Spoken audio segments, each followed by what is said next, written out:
औद्योगिक न्यायालयाच्या स्थगनादेशामुळे माहूर तालुक्यातील सतीगुडा अंगणवाडी मदतनीस पदाची निवड प्रक्रिया थांबली आहे। एका उमेदवाराने न्यायालयात याचिका दाखल केल्यानंतर न्यायालयाने हस्तक्षेप करत ही प्रक्रिया स्थगित केली।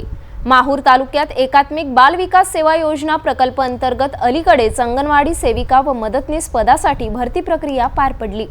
यामध्ये सतीगुडा येथील ममता विष्णू कांबळे या उमेदवाराचा क्रमांक अंतिम यादीत दुसऱ्या स्थानावर लागला आणि त्याऐवजी सुषमा सुरेश मेश्राम यांची निवड झाली।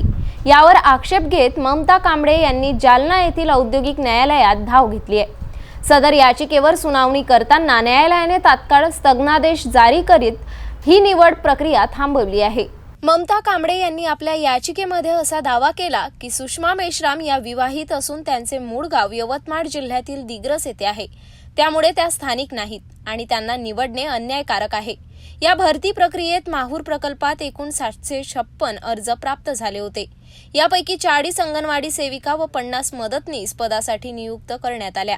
प्रभारी बालविकास प्रकल्प अधिकारी PC भिसे यांनी सांगितले की निवड ही प्रक्रिया पूर्णपणे नियम व निकष पाळून पार पडली होती। त्यांनी पुढे सांगितले की मेश्राम यांना तहसीलदार माहूर यांच्या स्थानिक रहिवासी प्रमाणपत्राच्या आधारेच निवडण्यात आले होते आणि हे 50 म्हणजे एकूण 90 पदं भरायची होती। 90 पदासाठी आपण जाहिरात दिली आहे।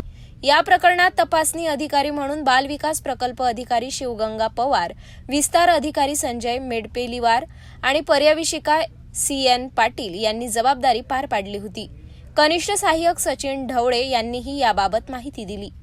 या वादामुळे सध्या सतीगुडा येथील मदतनीस पदाची निवड प्रक्रिया थांबली असून अंतिम निर्णय न्यायालयाच्या पुढील सुनावणीवर अवलंबून आहे। सतीगुडा येथील अंगणवाडी मदतनीस पदावरील वादाने संपूर्ण भरती प्रक्रियेवर प्रश्नचिन्ह निर्माण झाले आहे। स्थानिकतेचा मुद्दा, नियमांचे पालन आणि न्यायालयीन निर्णय हे सर्व घटक यामध्ये निर्णायक ठरणार आहेत। या प्रकरणात पुढे काय घडते याकडे संपूर्ण जिल्ह्याचे लक्ष लागले आहे। अशाच महत्त्वाच्या आणि ताज्या घडामोडींसाठी पाहत रहा सिटी न्यूज।